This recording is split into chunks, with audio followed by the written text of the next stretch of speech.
Hello, welcome to my channel Solutions Focused Coaching in Schools.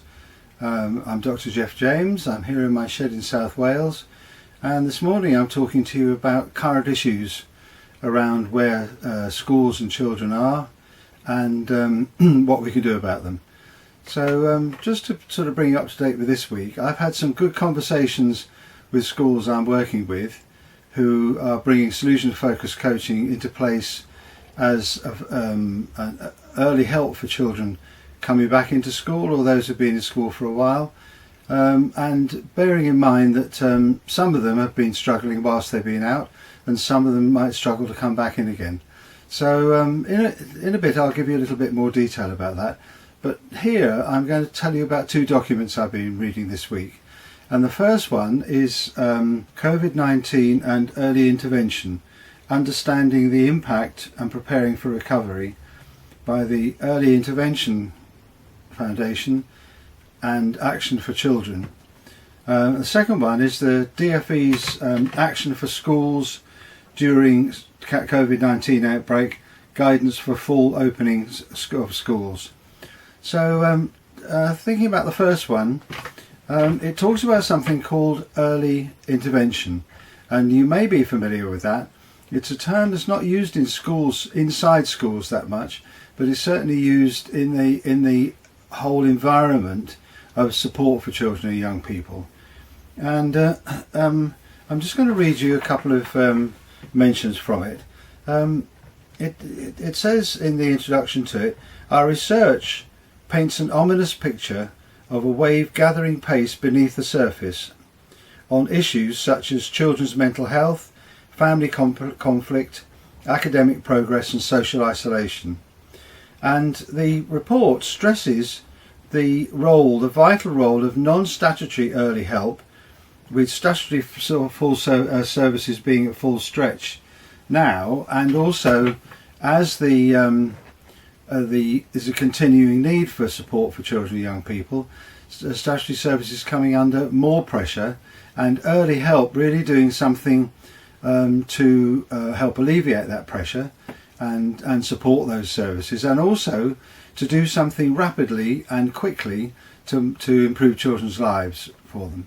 The second one is the DFE report on actions for schools during the outbreak, and it's interesting that it reiterates the worries that the first report has, and also recognises the place for being aware of something called ACEs, which are adverse childhood experiences, and how they can be affecting children's engagement, re-engagement and behaviour in school.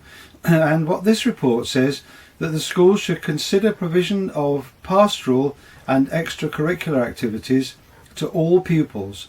They support pupils with approaches to improving physical and mental well-being.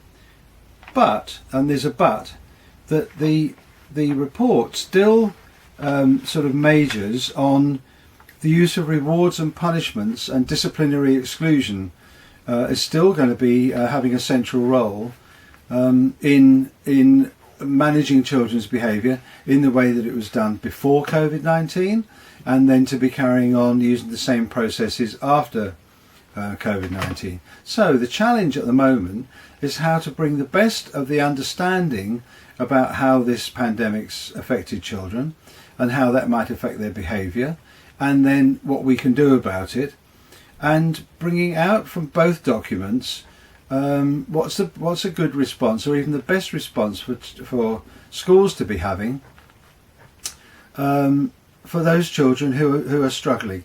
And it will be, there were children struggling before the outbreak, and there'll be children struggling again, those same children probably struggling again, and there'll be more who've been affected by the COVID-19 emergency that's been happening.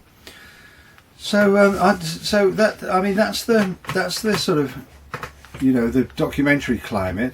And I'm going to be writing a blog, should be coming out today or tomorrow, on my website, thesolutionsfocuscoach.com, which I'll be very happy if you go and read that, and to sort of put some more detail into this.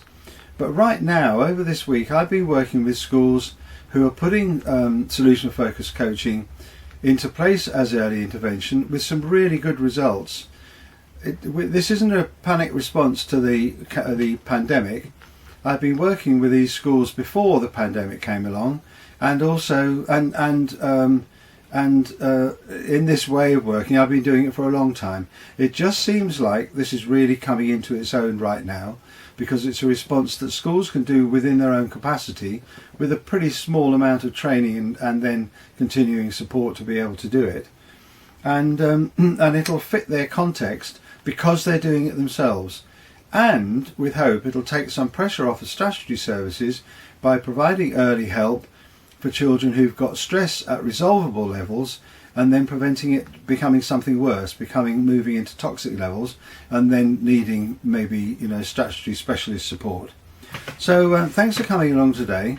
The next time I'm going to be telling you some more detail about how those schools are doing. I'll be talking to them again next week, so there'll be some information coming back from that, some stories coming back from there. So what I'd say to close is, again, thanks for coming along. Look at my website, subscribe to this channel if you're beginning to find it interesting. Thanks for visiting today, and I look forward to seeing you next time. Bye for now.